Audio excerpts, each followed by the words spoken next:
Man, that shit never gets old. Yeah, like you said in the text message to me before we started, this song fucks. That it does. Well, welcome to our live stream for the Everyday History Podcast. And I'm Dustin Lloyd. This is Boo Boo, as always. In the flesh. And today we are talking about the historical accuracy of the movie Tombstone, one of my favorite movies of all time. Great movie. Huge fan. So we're basically going to do things a little bit different because it's a movie and because it's such a fun topic. We're actually going to be breaking down, not literally every scene by scene, but we're going to be breaking down to a degree scene by scene. Hello, Paul. Right. See you in there, brother. So, first of all, 1993, this movie was released. Here's something interesting I found while researching. I did not know this before. Originally, the official director of this movie is George Cosmatos. Cosmatos? We'll go with Cosmatos. The ghost director, the guy who directed this movie in reality, was Kurt Russell. No Wyatt shit. Earp. Yeah, Wyatt Earp directed the movie. He was a good director and a brilliant actor. I fucking love Kurt Russell. I saw some people in some different interviews while researching this saying that if it wasn't for Kurt Russell, this movie would not have been finished or would not have been the epic that it is. Like, he really took control. Yeah. So that was pretty cool. I did not know that.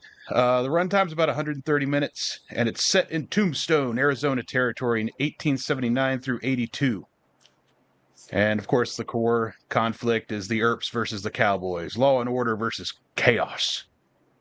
Yes. Freedom versus not freedom. Lots of mustaches in this movie. Feel like that's important to mention. It is. It's very important to mention. Yeah. Mustaches just universally deserve to be praised, and I've always felt that way. Historically, if anybody's known me, I've never talked shit on mustaches. No mustaches were harmed during the making of the film, I found out. That was good to know. That was a big relief. So we're going to start off with the opening sequence of the movie, which is the wedding massacre, which is a pretty crazy way to start a movie. A group of cowboys led by Curly Bill Brocious and Johnny Ringo crash a wedding and just start killing people. It's loosely based on some real events in 1881 where cowboys ambushed a Mexican mounted escort, but it wasn't a wedding. So partly true that there was violence that occurred in Mexico, but the wedding massacre is just a dramatic fabrication. So I give that a C. It lets you know what you're in for, though. You know, if you're not a history It buff, it's does. like, It oh wow, does. it's that kind of movie, huh? The You've got way all the I'm shooting, the violence, the slurs, the cussing. oh yeah, there's a slur in the beginning. But I think they Oh, cut they that out of blocked it the out. Yeah. When we yeah. watched it, they blocked it out. Hate mustaches. Well, you can hate mustaches if you like, but I love chaos diecast racing. How about that? Kill them with kindness. That's what I do. Hello, Diana and Rowan. Rowan and Joining Diana, us as what's well. up? So Right. yeah, like I said, giving that one a C for the accuracy of that particular scene. But move on to when the Earps arrive in Tombstone, which is another pretty cool setup. Yeah. Wyatt in the movie, Wyatt arrives with his brothers and their wives to settle down and make money without enforcing the law. They just want to come in, make money, and not worry about nothing else, right? Yes. And the reality, the Earp brothers did come to Tombstone, to profit from silver mining and stuff. So yeah, it was an accurate thing. They did not all come at the same time though, so that part was kind of inaccurate, unfortunately. Oh, there's a speck on my screen. It's bothering me. There we go. Was he? Does the any of your research indicate he was actually approached by the Pinkerton looking dudes, I the couldn't. government agents? I didn't find anything specifically that said that, but to be honest, it's a long movie and I didn't pick apart everything. But I mean, I guess it could have. But I didn't find anything to say that it for sure did. All right, another So fucking lie. Great. yeah, So Hollywood lying to us. Can't believe it. all the Oh, time, I tell you. I also don't know if he stopped that guy from beating his horse either, but it would be a cool moment if that did happen. I like to think he did, man. If someone with that big a mustache told me to quit beating my horse, I feel like I'd listen. To his mustache, at least. Yeah, because you should respect all mustaches, not just the big ones. The little ones need love too. Oh, this is straight All up right. mustache propaganda. It is. Grow a mustache. That's the whole point of even doing this podcast, honestly, is Right. to endorse mustaches. Just subliminal messaging sprinkled with a little bit of just blatant telling you what to do. Grow a mustache. It's not that bad.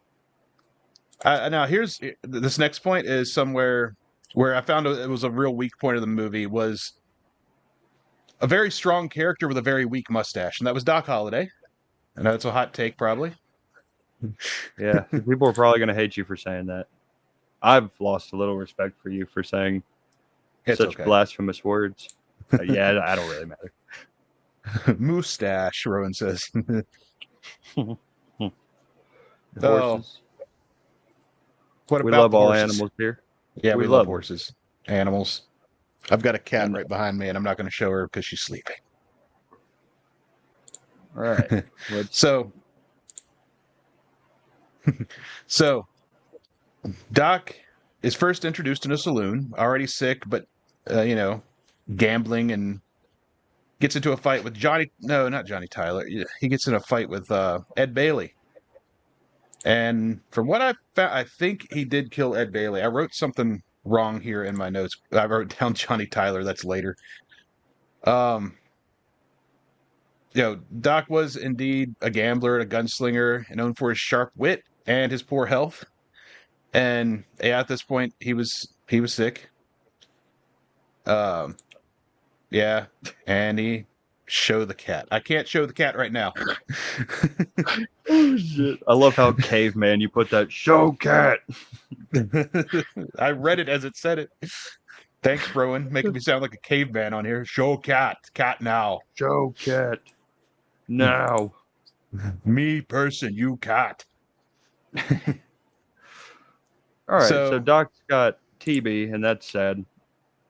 Yeah, That's sad. but he was well known for his gambling, his wit, and his bad health.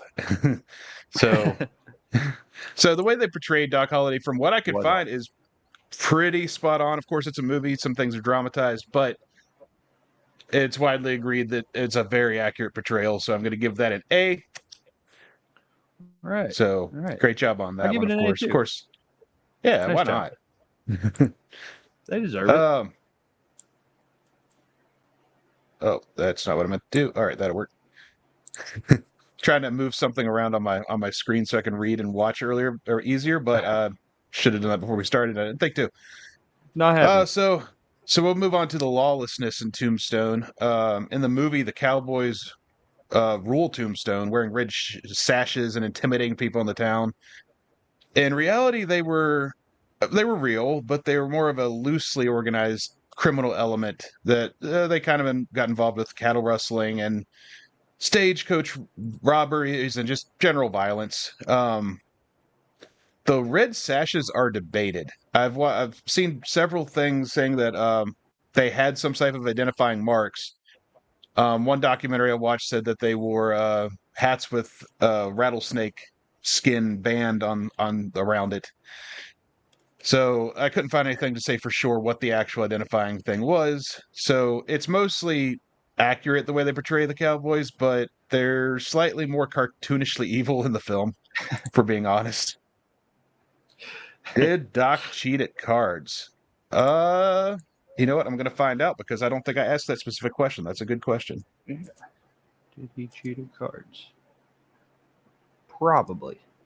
Or maybe he was just that good. Maybe he was just so good at making you think, oh no, I'm going to lose. All right. I've found some good sources right off the bat for this one. There's documentation.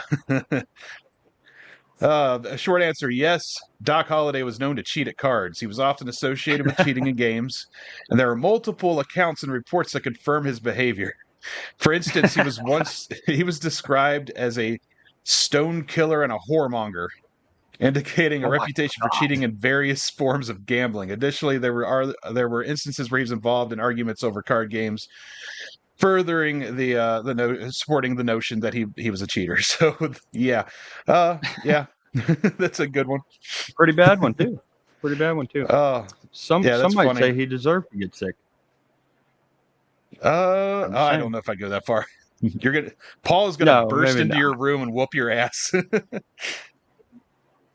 No, that's not necessary. Look, I'm just asking questions, okay? Can I use that cop out? I'm going to use that cop out. I'm just asking questions here. I'm just asking questions. Hold on. Bad Doc. Yes. I think maybe that's why he cheated, is because no one ever told him, like, hey, man, that's, we're all kind of playing fair and, like, trying, and you're just over there being a dick. Hold on. If everyone can hear me, I would like my money back. If everyone can still hear me in the chat, because I'm getting some things saying we got frozen. Can you guys hear both of us?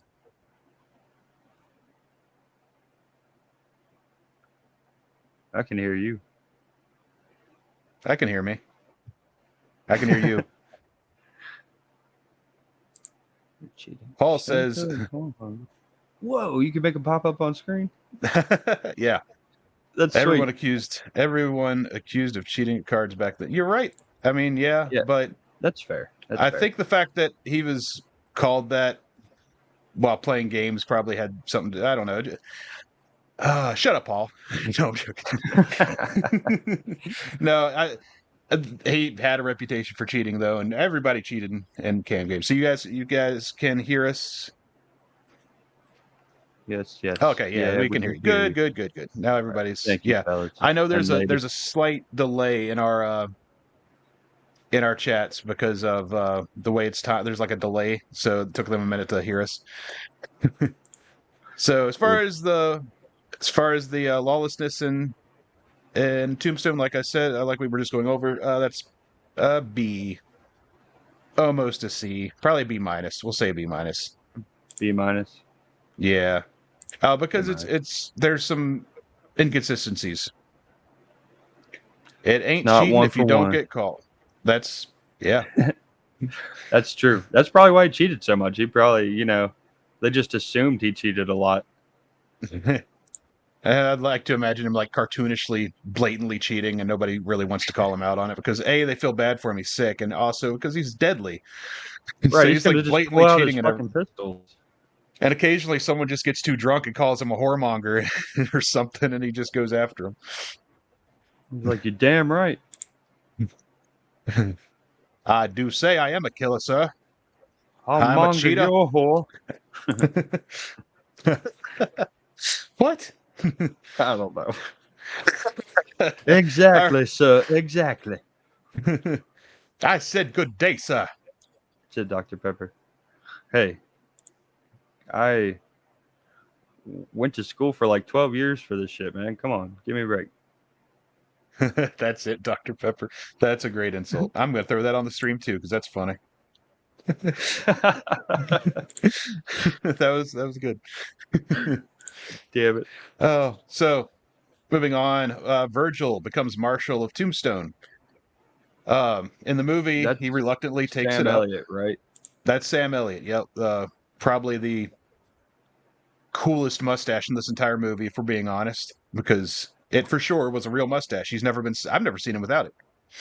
I don't think so. I don't think But so. So he much so, he's even drawn with a mustache in in Family Guy. Family Guy, yes, he is. Yes, he is, and he deserves it. If anyone deserves it, it's him. So Virgil in the movie reluctantly takes up the badge after violence escalates. In reality, Virgil was indeed Tombstone's deputy U.S. Marshal and took the law seriously. Wyatt was more focused on business.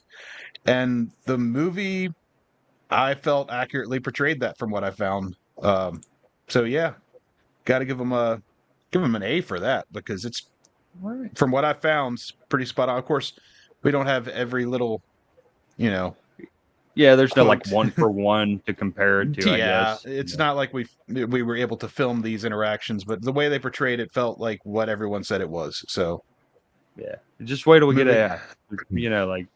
The good AI. Oh no, don't give them ideas. Wyatt and Josephine, what was her last name? Josephine Marcus? Is that right? That was his love interest in the movie, even though he was married to Maddie Blaylock. The reality is Josephine was indeed an actress, but she was a companion of Johnny Behan, the actual was he the sheriff or the mayor? I forgot to write that down. Damn it. But she later became Wyatt's common law wife until his death. Maddie, his wife before her, suffered from laundrum addiction and later died of suicide. And the movie mostly accurately portrayed everything, but they condensed it and softened it and just kind of made it more movie consumable, I guess. Right. Yeah, I don't know. What about Wyatt giving his wife cough medicine to dope her up? That was the laundrum. So yeah, I'm sure he was procuring that for her. Gonna give that whole thing. I'd say probably she like addicted, or like yeah, she sick? was. She was addicted to laudanum. You know what I mean? Let's say cough medicine. Yeah, cough medicine. Cough medicine. So she had like an opioid addiction. Yeah, essentially, yeah. I guess it was the opioid of the time.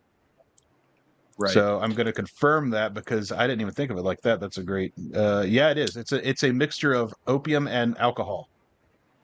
Oh God. As if one wasn't addictive enough. Right.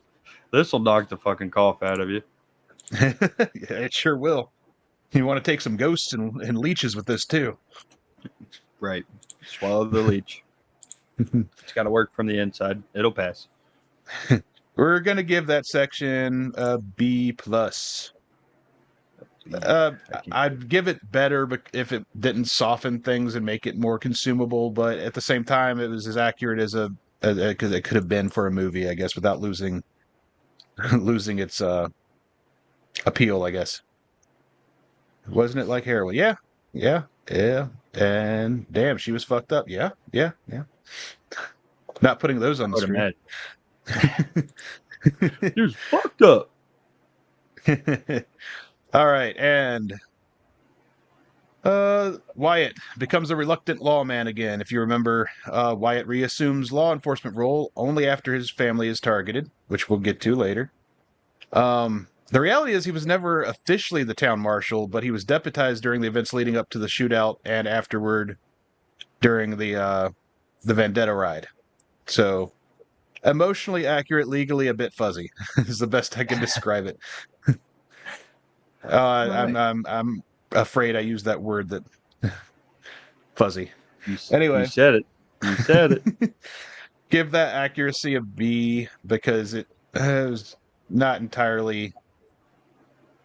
Yeah, like I said, it's a complicated issue. It's not just a black and white thing. There was a lot of stuff going on. Right, but safe to assume he's like, yeah, it's not my problem.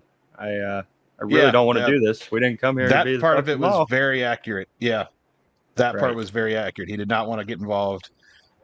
But just because of how it plays out, gonna give it a B plus again because I can't give it an A. I wouldn't feel right as much as I want to give every category an A. I'm trying to be as honest as I can here. All right, now this is where things get a little not complicated. Things get a little confusing on my end because I need to find where I put that. I'm sorry, I did not prepare as well as I thought I did today. I thought I had everything set up and ready to go, and it turns out I just did not. It's all right. This week has been full of technical difficulties. Yeah, we actually recorded an entire episode, and turns out we can't use it for our weekly podcast because of how messed up the. Let me just type in and see if I can find where I saved it at. Yeah, because of the audio issues, we cannot release it. Right. Sorry. We know y'all wanted that shit to drop. But we're not giving up. Don't worry. The mantle is still hot and we are striking it. You see us right here? Yeah, we're still here. Let me see. Say his name, sir. What? Virgil? That's who we're talking about, right? Or Wyatt? Or are you talking about Doc? Look, Doc was okay. Okay, I like Val Kilmer. He's a great Jim Morrison. I'm gonna make sure this is everything. Yeah. Okay. So this is the part I've been looking forward to. This is why I wanted to make sure I got all this set up and make sure I have it. Make sure I got the right one because I went through this several times to try to make sure it was as accurate, and I found several times that things were off. So we're going to do a second-by-second breakdown of the actual shootout because the shootout only took 30 seconds. Wow. Yeah, and so I was able to 5 minutes with the fucking movie. And here's one of the things. One of the things that holds that I was able to get this from, I found actual newspaper reports from Tombstone, eyewitness accounts, because unlike in the movie, there were many witnesses. So there are a lot of a lot of accounts for what happened. So we're going to start with what happened. So first of all, the actual date of the shootout was October 26th, 1881. It happened at 3 o'clock, around 3 o'clock. The location was not actually inside of the OK Corral. It was next to it. It was a lot next, 15 by 20 wide lot beside C.S. Fly's boarding house. And yeah, so it wasn't right there in the corral. I guess they're like, there's no set pieces in this empty parking lot. What were they thinking? God.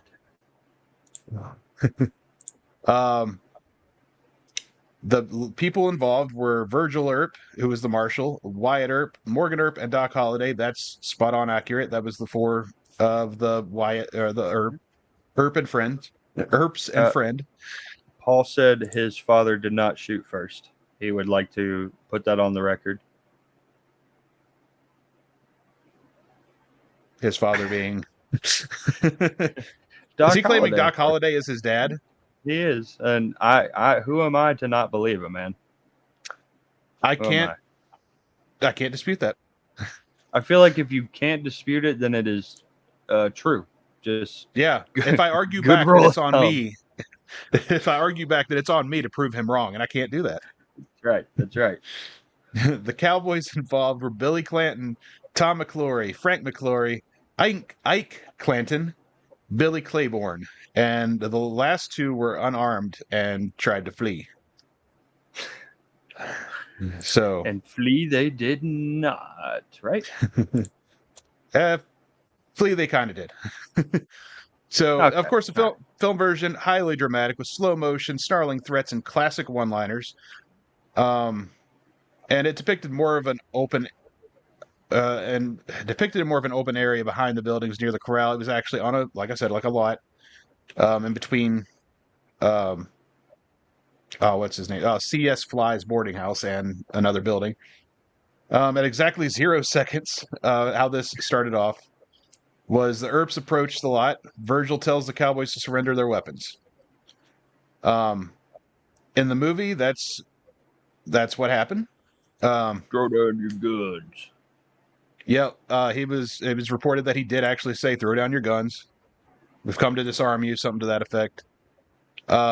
3 seconds in ish, the Cowboys refuse. Billy Clanton and the Cowboys refuse at 3 seconds. Billy Clanton and Frank McClory draw their weapons. In the movie, Doc gives Johnny Ringo a stare down and winks at him, and that's when they draw their weapons. All right. It was so. Paul's dad didn't shoot first, but you can't say he didn't antagonize the man into shooting him. We can't say that he did not. But and again, it's true. Then it's also, I love winning. It's also reported that when they went to draw their when Billy and Frank went to draw their guns, Virgil, who in the movie says, "No, we don't want that." That's exactly what he said in real life. So I thought that was a cool little detail they put in there. Wyatt and Doc drew their weapons second, and gunfire erupts almost immediately. In the movie, Doc grins, winks, and then fires a shotgun. So the shootout had already started by that time. It's reported, and I know Paul's not going to like this. It's reported that Doc fired the first shot that actually hit, hitting Tom McClory in the side, which did happen in the movie. Doc does shoot him, but it wasn't started the way, like, Doc didn't start the shooting. Like, things were already happening as that happened. So I mean, it's not quite accurate in the movie, but there was a lot of chaos going on. There's a lot of shit. In 30 seconds, that's really fast for all that shit to happen. Yeah. It's a lot faster than, movies just give you such a misconception about things. Yeah. Fuck. Frank and Billy return to fire. Wyatt shoots Frank in the stomach or the side. In the movie, Frank and Billy both fire repeatedly. Dramatic camera spins. Boom, boom. Morgan gets grazed. Morgan did get injured. He was grazed in the calf. Doc put down his shotgun and switched to the revolver, and this happens in the movie too. Morgan drops and keeps shooting in the movie. Virgil takes cover and returns fire. This is believed to be what pretty much happened. I mean, he did keep shooting. Virgil kept firing.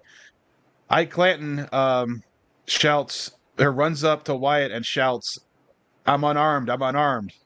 And that's when he was thrown to the ground. And I saw some reports saying that that Wyatt said what he said in the movie, which was, well, the fight's commenced, either get to shooting or get out of here, basically.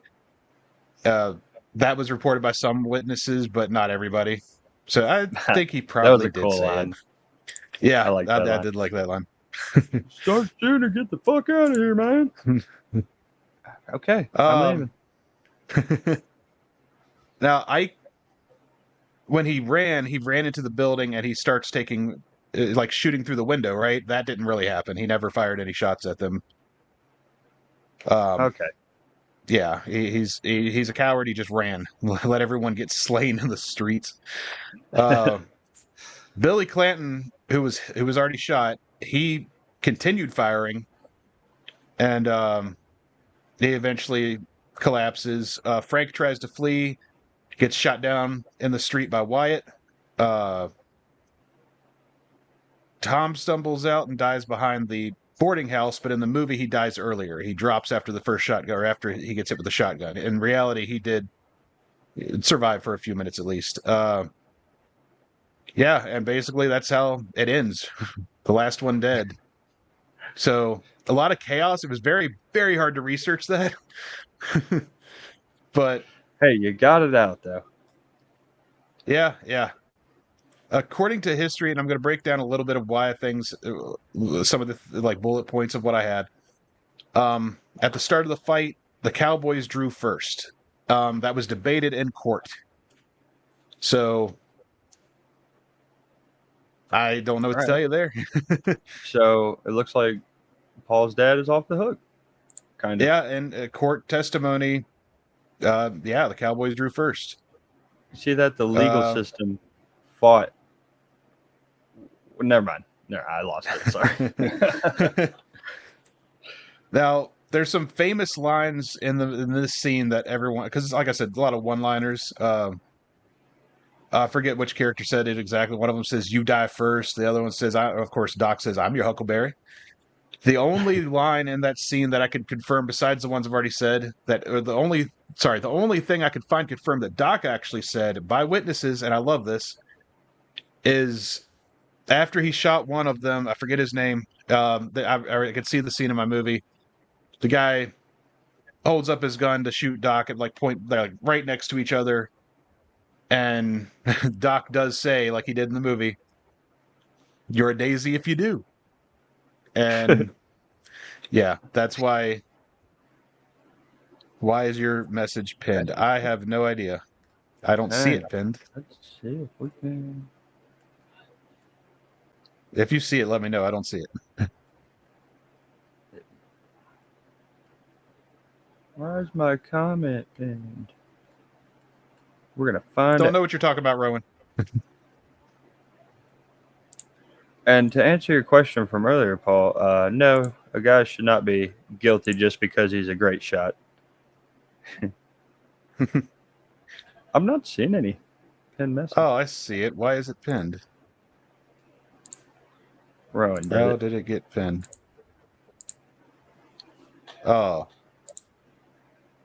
Oh, well, it's pinned. I don't care. There you have it, Rowan. It's pinned because Dustin doesn't care. No, I promise I'll fix it. I just can't really do it while I'm streaming at the same time. I didn't pin it. I don't know how I did that. Okay. Anyway. Of course. We just defended your dad, and you were going to bring dishonor to this chat. Vindicated. Well, that's all right. So, yeah. Forgot where we were, but yeah, that's basically how the shootout broke down. That was, my brain was so fried from researching that because I read a lot of stuff, a lot of interviews, a lot of old timey prints that I had to find, like where people had already transcribed it because some of it was so old I couldn't read it. Ye oldie. Thank God for some AI too, because it's hard to put all this stuff together and actually sort it out. And so yeah, that's what happened. And so accuracy, for epicness, A plus. All right, because that was a good shootout. But for accuracy, probably a B, just because it didn't quite play out the way that the witnesses said. It was made to look like the Earps and Friend were more of the unstoppable epic heroes than it was what really happened, which was a shootout between some people and humans. And yeah, it was just chaos. It sounds insane. So the fallout from the gunfight, the revenge of the Cowboys begins. They target the Earps. In the movie, they injure Virgil and they murder Morgan. The reality is Virgil was ambushed on December 28th, 1881. He was shot in the arm and permanently disabled. So that was just a few months after the shootout. They targeted him and fucked him up pretty good, maimed him. Morgan was murdered on March 18th, 1882. He was shot through the window while playing billiards. Ah, no. Um, Did he really die on the pool table? he did not actually die on the pool table. He died in a couch in the back room after, I believe it was an hour and a half of suffering, Oh, unfortunately. And he he did die in Wyatt's arms. So oh boy. Poor Wyatt. He didn't even want any of this. Tried to tell him. Just never why were the fucking listened. Cowboys carrying guns in town? Guns if they knew the law in Tombstone. That's a great thing. I know I thought I wrote that down. I'll tell you why. Because of the Second Amendment, baby. Was the Second Amendment a thing? What year Yet? did Tombstone take place? 1881 was when the shootout happened. Ah, yeah. See. Yeah. Yeah, Constitution's been a thing. The Cowboys. See, the best I can find is the Cowboys carried their guns because, as far as I can find, they didn't give a shit. They kept their Like, it's guns my gun, man. probably for intimidation. I don't know. They were known for being violent, so maybe they just felt like they were above the law. I don't know. I can't find anything on that particular thing. I'm sorry. I could probably do some more deep dives and find that, but we don't have time for that on a live stream. But that is a good question. I'm sorry, I don't have an answer for it. So yeah, I would say that whole thing with the revenge, Virgil and Morgan, that was an A. That was pretty damn accurate. Pretty Yeah. brutal too. That was brutal. And then the lines that I can't remember the people's names. The ones that Oh. shot all of them. It smells like someone died. Yeah, something to that effect. I was thinking actually of what Morgan Earp said while he was dying on the table. It wasn't that's not the line he said in real life, by the way. Okay. But it was a really dark line that because earlier in the movie he was talking about what happens after you die, and was talking about how people say you see heaven or you see a bright light or you see this, you see that, and he's like looking coldly. Yeah. He's bleeding out on the table. He's looking coldly into Wyatt's eyes, and he says, "Remember what I said about seeing the light when you die? That's a damn lie. I can't see a damn thing." And that's when he passes away. It's like, oh man, that was it was dark. Drop a bombshell like that and then just clock out. I think I said it to you when we were watching it together last week. Probably one of the most haunting death scenes I've ever seen in a movie. Just fucking yeah, dark. Paul, or Right, no, because Cammy. he's like the good voice of reason. You don't want to see him die. Diana says Johnny Ringo. Well, we're gonna get to Johnny Ringo. Don't you worry. Why, Johnny Ringo? You look like somebody just walked over your grave. That's actually the next point we're going to is the duel with Johnny Ringo. In the movie, Doc Holliday kills Ringo with a one-on-one duel in a forest clearing, but in reality, Ringo was found dead in July 1882, shot in the head under suspicious circumstances, possibly suicide, possibly murder. But there was no confirmed duel. There's no way that those two dueled in the middle of the woods. Doc was far too sick by that time. So that whole duel, which is a great scene in the movie, is completely fictionalized. So F, sorry. It's iconic, but it's completely fictional. Paul claims that he shot Johnny Ringo. Oh, you were talking about the guy that was that Johnny Ringo who said that? I think Johnny Ringo's the one that leads that posse, right? I think it was like the other leader. guy. If it was the leader, it was Curly Bill. Speaking of which, but I can't remember. I'm going to go ahead and say Diana's probably right. I think it was Johnny Ringo. One of the things I haven't mentioned because I completely forgot. In real life,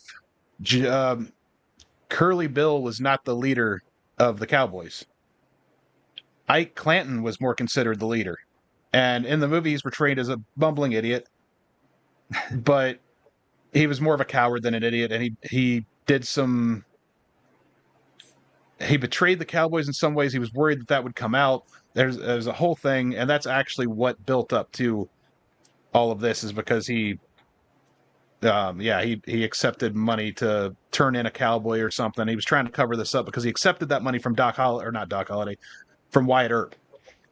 So yeah, he was not the leader, or sorry, Curly Bill was not the leader as portrayed in the movie. What was my point with that? Doc, we can get back to Doc. Everyone loves Doc.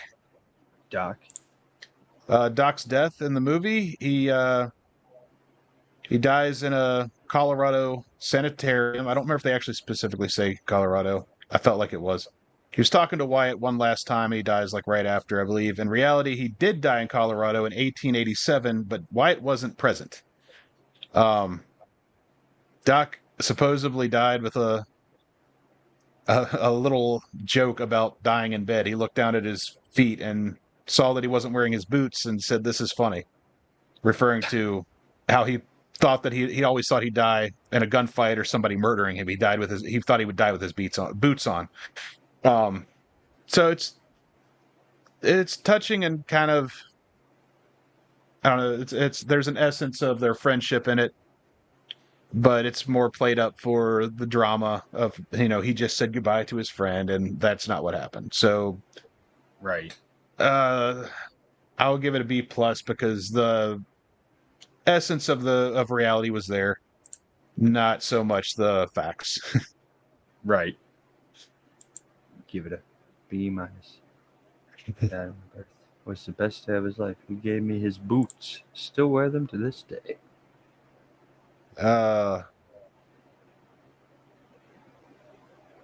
That's a lie, Paul. Is that you, or is that Harley Davidson and the Marlboro Man? That's a good movie.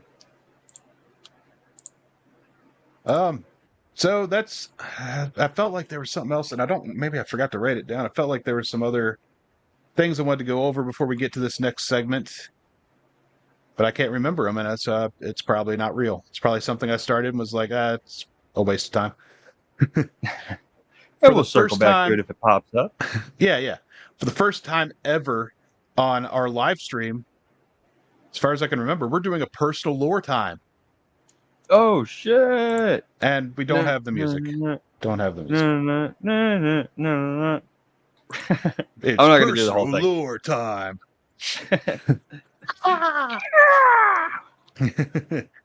So, this personal lore is on Doc Holliday. Just going to go over a couple of real life things about him. He graduated from Pennsylvania College of Dental Surgery at age 20. Moved to the American Southwest after developing tuberculosis. Sorry for burping there. Practiced dentistry briefly in Dallas, but his coughing fits made that not a good thing. Like, yeah, he would open mouth. Into someone else's mouth who's forced to be open. Hand me my kerchief. Yeah, that's disgusting. Is that your blood or mine? Oh no! Yeah. He became infamous after killing a man in a saloon dispute, and that just boosted his reputation as a dangerous man. He's known to be deadly with both a pistol and a shotgun, by legends, but his actual kill count is debated. And I forgot to write down what that debate is. We know it's more than one. Possibly. Gotta be over one, right? Yeah. How many people did Doc Holliday actually kill? What they're disputing about is how many people he killed, right? Yeah. The official consensus is, after most modern researchers have concluded, that he killed between 1 to 3 men. Deadliest pistolier in the West, they say. Deadliest, yeah. I guess if no one else ever used a pistol before. He was known to frequently clashed with the law, and he was involved in a lot of shootouts across Texas, New Mexico, and even Colorado. He was fluent in classical languages. Looking back in hindsight, hindsight being what it is, a lot of historians say that he probably suffered from some deep emotional trauma or issues. I don't know where they get that from. I did not feel like reading an entire case study on Mr. Holliday, as much as I like Doc Holliday. He was fiercely loyal to Wyatt Earp. Their bond was basically rooted in mutual survival. You know, it was survival out in the Old West, and they survived. Anytime they teamed up, they would get through whatever they'd get through. Well, And that last time. he was a romanticized anti-hero who really was dying while carving out his place in Western lore. So pretty cool. Yeah, so that's Doc. And while I was going over that, the reason I was stumbling for a second there at the end, I remembered what that other point was I was going to talk about. All right, time to circle back around. They didn't count his gunfights with assholes and horses. Fair. So there's a scene where during the Earp Vendetta Ride, as it's called, where Wyatt shoots Curly Bill Brocious with a shotgun in the middle of a river. That scene played out the way that Wyatt said it played out. So Wyatt's the one who said that in his book, I believe, in his biography. He said that he was the one who killed him. The body was never found, and he disappeared. Curly Bill disappeared from history after that incident took place. So we don't know exactly what happened. His body was never found, and he just was never mentioned again. So yes, we believe Wyatt did kill him, but we don't know for sure. But yeah, so I thought that was kind of interesting. Yeah. So, final grade of the movie. What do you think? Well, it sounds like today's letter has been B. So I think, given all this stuff, what do we have? We had one F, a C, yeah, a couple A's, like 2, 3 A's. Yeah, I wish I would have wrote them down. That's all right. Yeah, so that F really brings it down, though. Does so it's C plus B minus. Let's be in the middle and just call it a straight B. Yeah, straight B. We'll be generous. It's a great movie. We'll give it a straight B. It is. Great or not, though, it took liberties, and that cannot be forgiven. I don't know what else. Yeah, how can you make a movie and not keep it 100% historically accurate? Yeah, come on. That's what we watch movies for. Well, that is all we got for Tombstone. If anybody in the chat has some more questions.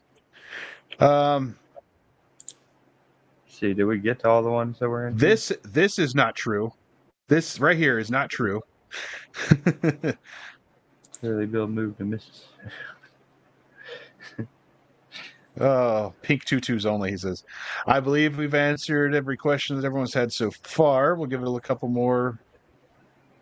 If anybody wants to chime in with another question.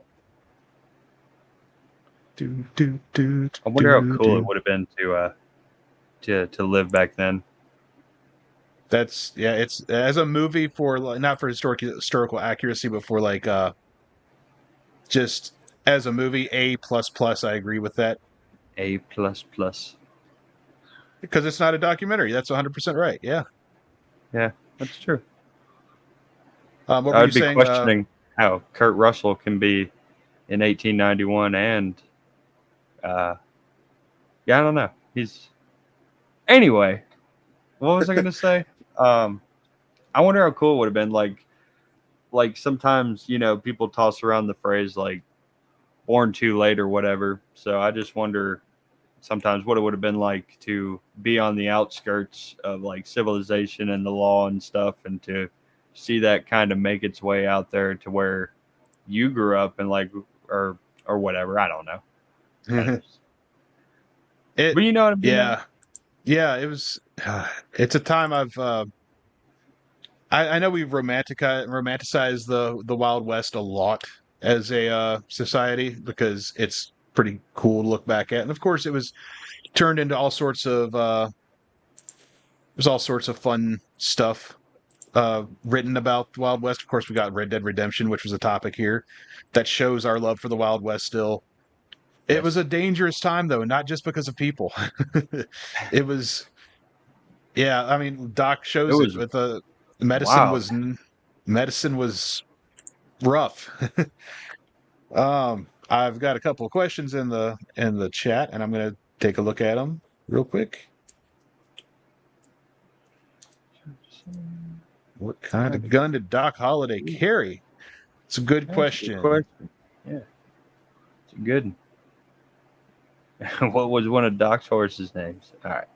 I'll look. You gonna find that one? All right. I'll find that. All right. So found an answer for the guns. Doc Doc favored a combination of different weapons, but the most frequently cited weapons that he was known to carry was the Colt 1877 Lightning revolver, and he also carried a double-barreled shotgun.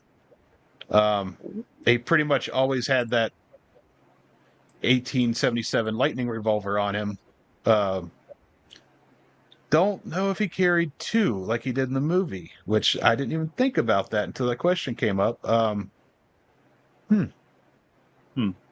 You know, I But, can't yeah. believe this is not documented, but there is little to nothing regarding the names of his horses. Because it says in the movie, his horse doesn't have a specific name. But No. you know, That's a good question with no good answer, it sounds like. okay. Like closest thing it says is there's a horse nowadays named Huckleberry, and it's like, all right, man. You know, he's more than just a Huckleberry. That's He's another your line that Huckleberry. I believe, and let me double check it. Oh yeah, I've heard people say I'm your Hucklebearer instead of like I'm your Huckleberry. Yeah, and a lot of times it's yeah, I've heard that one come up so many times. Some people even say that in the movie Val Kilmer says I'm your Hucklebearer because he's got an accent, but even Val Kilmer has said it was Huckleberry. Right, like as the for fruit whether or not, folks. as Is for a berry whether fruit? a Huckleberry, it should be. Okay.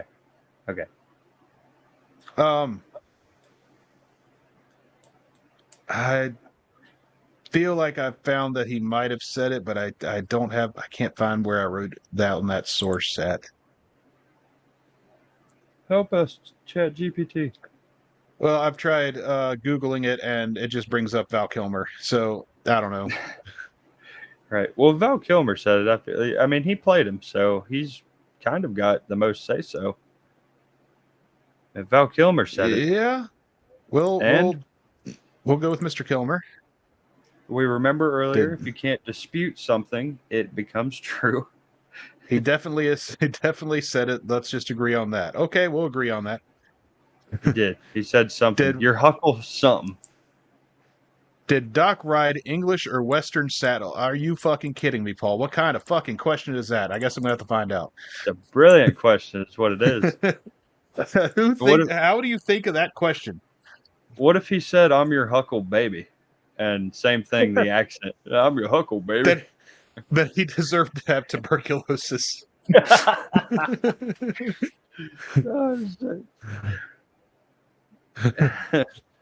He did. There is no specific source for what type of saddle he rode. What a shock! But that's a brilliant question. I never would have thought of that. It's so out there. Huckleberry. Huckleberry, yes. English or Western. And his revolver was not named Paul. Let's I be think clear that on that. sounds like a proper revolver name. He knew, like, I'm gonna give this revolver to my son one day. Name Paul. don't don't encourage his delusions.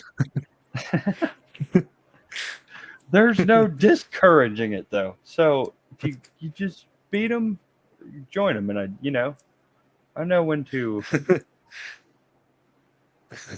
Sometimes. I found I thought of a question. Okay. I asked Google, was mustache wax popular in 1881 in America? And yes, it was. Of course, it was. All right. Stash pomade.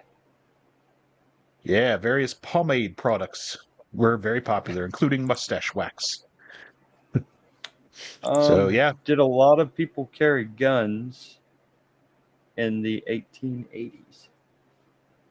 Oh, is that a question? Yes. Or are you just are you asking that one? Well, I will either look it up or kind of just said it out loud.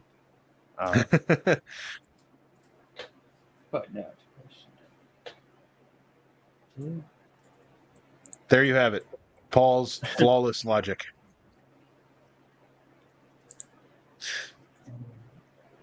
I guess it's fair because your profile picture is indeed you as a cowboy.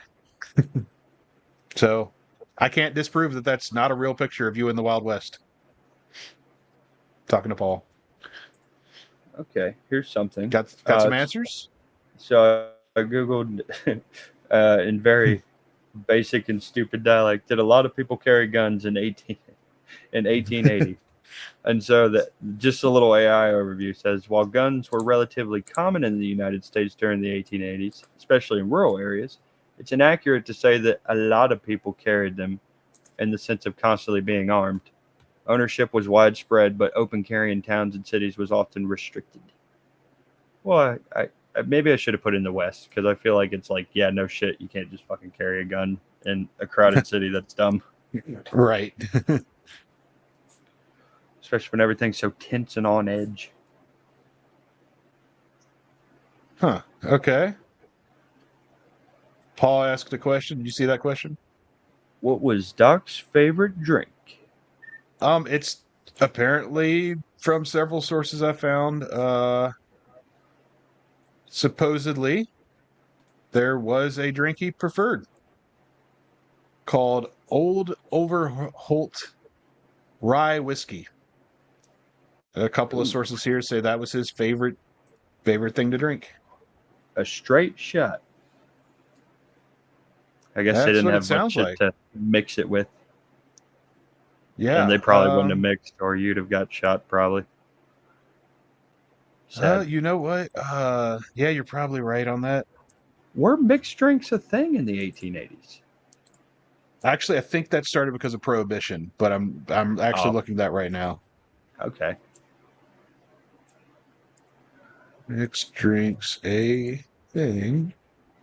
And we'll say in Doc's day, 1880.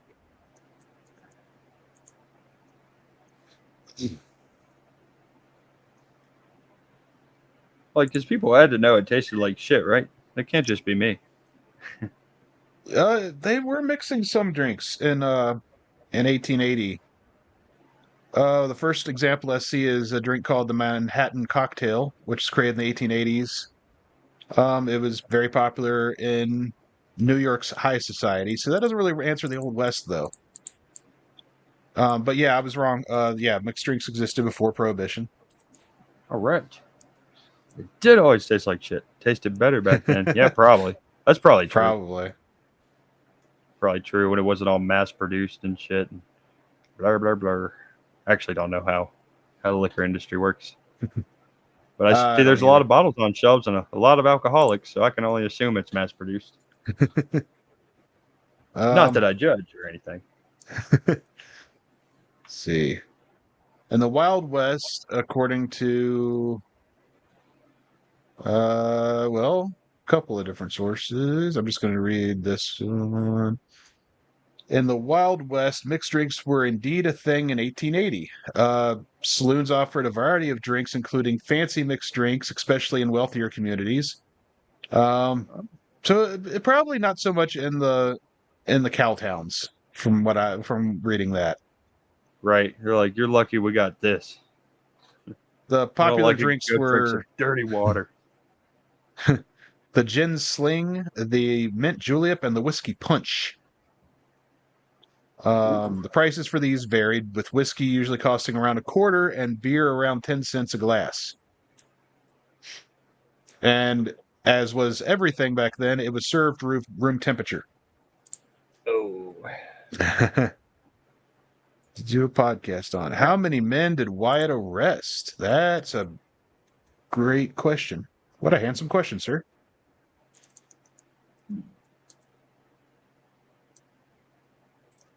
Wyatt Earp arrest. 50, of course. Because he loved the law. Specific number of arrests. Well, the first thing I found was he was arrested multiple times throughout his life. He was arrested. Okay. All right. I'm not even going to fact check this part. I'm just going to say it the way it's written because this is funny to read and think about for a second. So he was not the first few, but you'll know. It'll stick out. He was arrested for horse stealing in Kansas, burglary in Arkansas, claim jumping in Idaho, attacking a law officer in Alaska, and for prostitution in Illinois. Jesus. Yeah. So I'm going to assume that he was not the prostitute. I could be wrong, but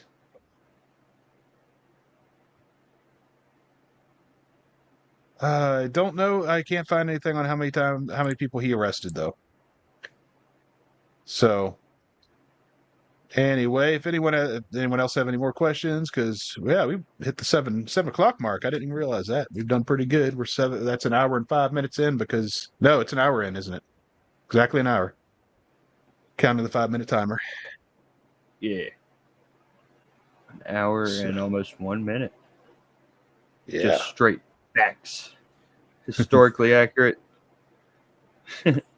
Yeah. My notes were all over the place today. I'm sorry for that. That's on me. Been working the new job and stuff, so been busy. What was the kind of hat? What did Doc Holliday wear as far as a hat goes? A bowler cap. Or a newspaper boy hat. That's where they get an F for me for hat accuracy. Well, according to well, in the movie, he wears a black felt hat with a wide brim and a tall crown. In reality, he probably I do remember this from one thing I read that because in the movie he wears black, he wears all black. In reality, the newspaper reports about the OK shootout. He was actually wearing gray, which was an interesting thing. Yeah. Yeah, I don't know why that was even mentioned. I guess description of the suspect. So in the movie, he was wearing a black felt hat, tall crown and a wide brim. In reality, the one picture I found of him right now wearing a hat looks like he's wearing a bowler hat. But what do you know about that? What's that? I said bowler cap. Oh yeah, you did, didn't you? I did. God, it feels good to be right sometimes. Gray is sun bleached black. Yes, that's true. So I guess you could say he still wore black. If you want to get that, but yeah, I guess. All